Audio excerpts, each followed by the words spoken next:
सुप्रभात सभी छात्रों को।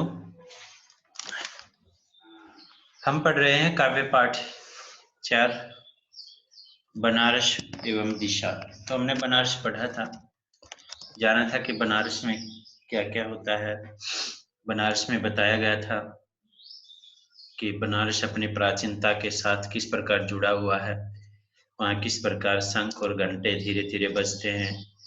बनारस की विशेषता बताई थी कि वहाँ पर बंदरों की आंखों में जो नमी है वो किस प्रकार है, श्रद्धालुओं के आने से किस प्रकार उनको, और भिखारियों के कटोरे किस प्रकार वसंत से भर जाते हैं, अर्थात सिक्कों से भर जाते हैं। कहने का अभिप्राय ये है।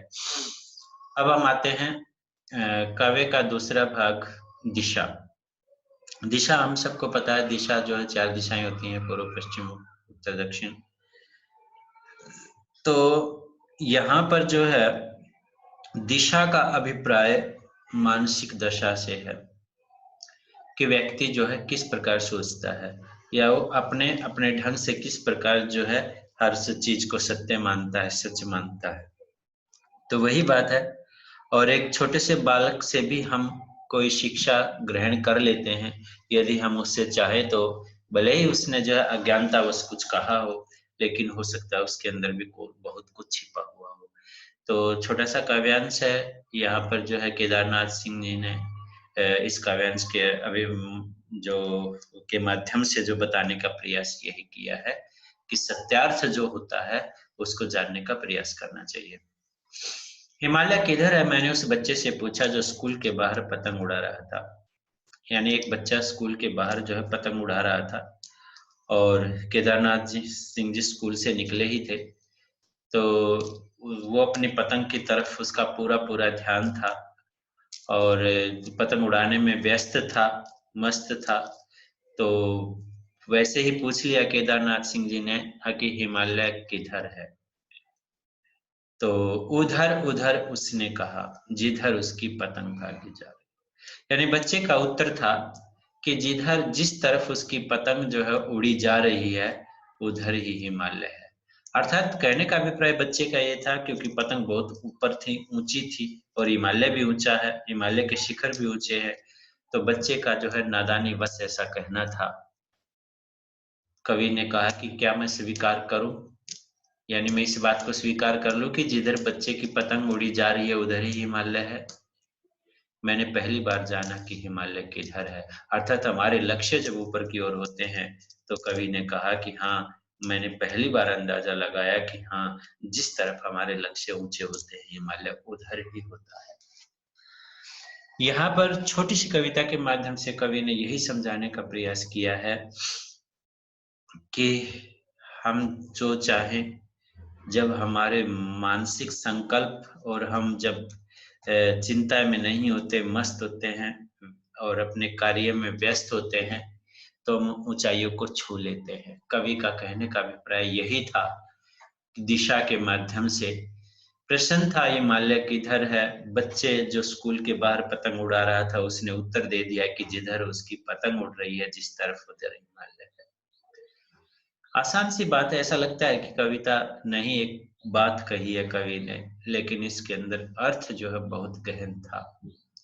यानी मैं पहले स्वीकार कर लूं कि हिमालय उधर ही है, अर्थात हिमालय सच में उधर ही है जिधर हमारा लक्ष्य होता है। तो ये कहने का अभिप्राय यही था कवि का। तो ये छोटी सी कविता थी, आपको इसके जो है व्याख्या जो है वो लिखनी है। और इसके अलंकार इसमें कोई खास है नहीं, उधर उधर में पुनरुक्ति प्रकाश अलंकार है। और इसमें बात करें और कोई विशेष अलंकार नहीं है। एक है, पहले ही लाइन है हिमालय किधर है, तो प्रश्न किया गया है कवि के द्वारा, तो यहाँ प्रश्न अलंकार है। तो 2 अलंकार हैं विशेष। और छंद की बात करें तो छंद मुक्त रचना, छंद है ही नहीं, इसमें कोई छंद नहीं है। तो छंद मुक्त का अर्थ होता है जिसमें कोई छंद नहीं होता, छंद रहित कविता है। और रस गुण की बात करें तो शांत रस है, और गुण जो है वो माधुर्य गुण ही रहेगा इनमें। और भाषा की बात करें, भाषा अत्यंत सरल सहज है, सटीक है, कोई विशेष भाषा इसमें नहीं है। तो ये था दिशा का एक भाग, एक कविता का एक छोटा सा पाठ जो हमने पूरा किया। अब हम आ जाते हैं अभ्यास प्रश्नोत्तर पर। उसको आज समझ लेते हैं। हम आज जो है, क्योंकि इसकी आपको व्याख्या करनी है, तो 5 ही क्वेश्चन देंगे, तो 5 क्वेश्चनों को अब हम समझ लेते हैं कि क्या है। अभ्यास में जाते हैं, फिर बात करते हैं। हमारा पहला प्रश्न है कि बनारस में बसंत का आगमन कैसे होता है और उसका क्या प्रभाव इस शहर पर पड़ता है।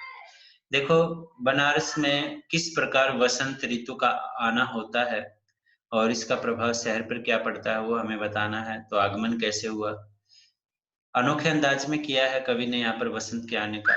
तो बनारस में वसंत का आगमन कैसे होता है, अचानक होता है। उसके आगमन से बनारस के मोहल्ले व घाटों पर धूल का बवंडर उठता प्रतीत होता है। ऐसे लगता है जैसे चारों ओर जो है धूल उठ रही हो। धूल उठने से लोगों की जीभ किरकिराने लग जाती है। उसके आगमन से बनारस के मोहल्ले व घाटों पर धूल का बवंडर उठता प्रतीत होता है, तो ये बताया गया। और धूल उठने से लोगों की जीभ किरकिराने लगती है। धूल उठने से लोगों में यह वसंत प्राकृतिक वसंत से भिन्न होता है। यानी धूल उठने से लोगों के द्वारा धूल उठने से जो है ये वसंत प्राकृतिक वसंत से भिन्न होता है। उठने से यहाँ पर ये लोग शब्द हटा देते हैं। यह वसंत प्राकृतिक वसंत से भिन्न होता है, क्योंकि प्राकृतिक वसंत जो आता है धूल तो उसमें भी उठती है, बवंडर उसमें भी आता है, लेकिन ये उससे भिन्न है। तो ये दोबारा लिखा गया है, इसको उठा देते हैं यहाँ से।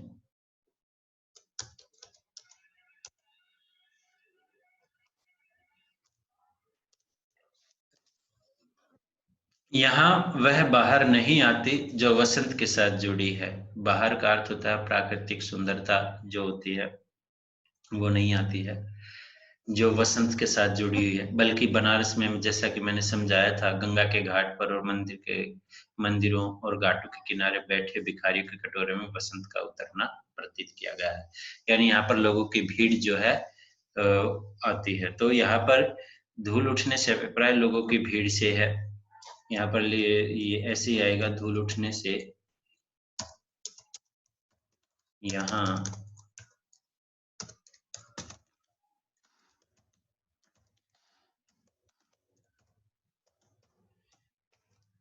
भीड़ आने से है। तो लोगों की भीड़ आती है तो उसके कारण धूल उठती है, तो इसलिए प्राकृतिक वसंत से भिन्न है। और यहाँ पर वसंत के आने के बाद क्या होता है, क्या प्रभाव पड़ता है, तो गंगा के घाट, मंदिर घाटों पर जो बैठे भिखारी और बंदर हैं, उनके आंखों में नमी और भिखारियों के कटोरों में वसंत उतरता सा प्रतीत होता है। अब आते हैं दूसरे क्वेश्चन में। अर्थात यहाँ पर पहले क्वेश्चन में पूछा गया कि बसंत का आगमन कैसे होता है, तो हमें पता है कि अचानक धूल उठने लग जाती है। धूल उठने से जीभ किरकिराने लगती है, तो धूल का बवंडर उठता हुआ प्रतीत होने लगता है।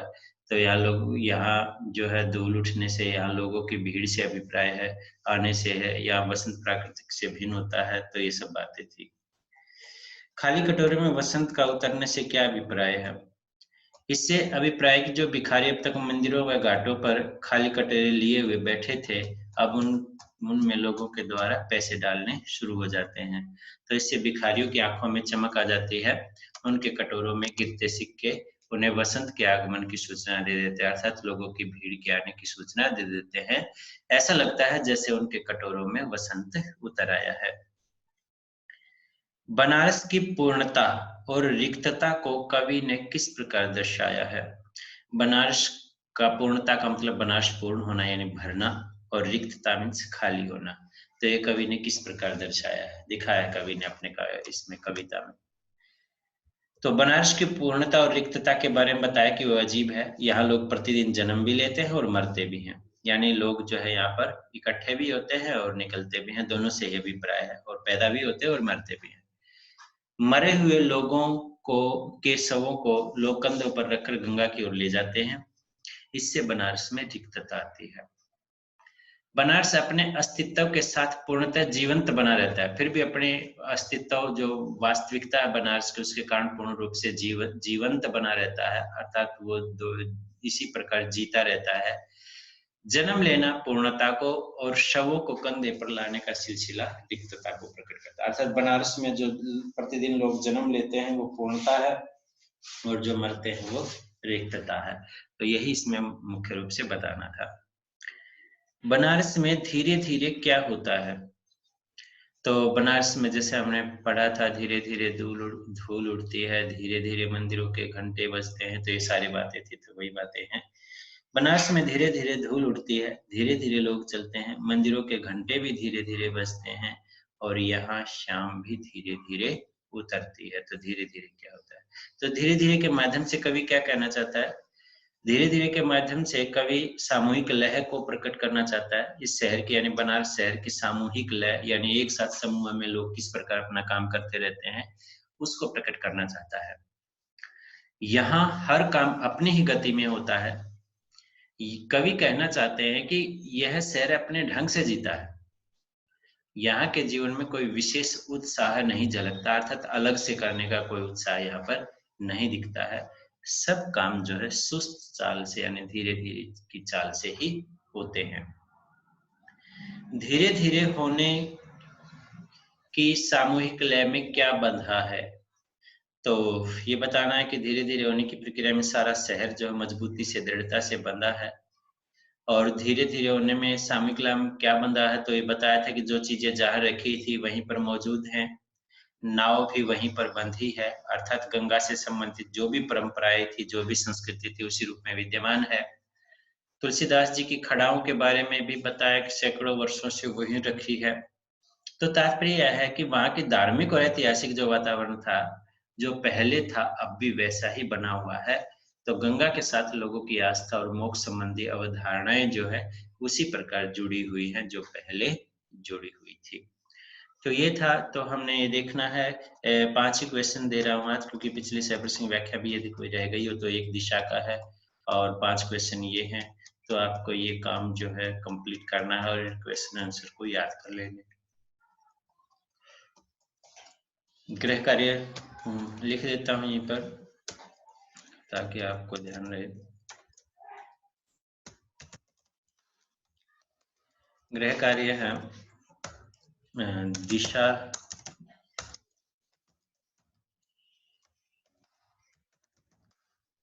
कविता की सप्रसंग व्याख्या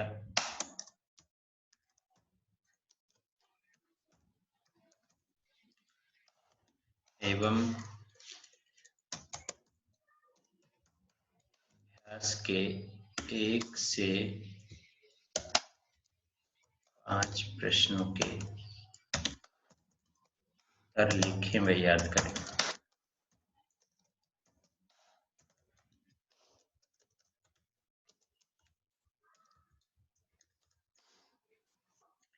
ये आपका होमवर्क है, इसे आप कंप्लीट करेंगे।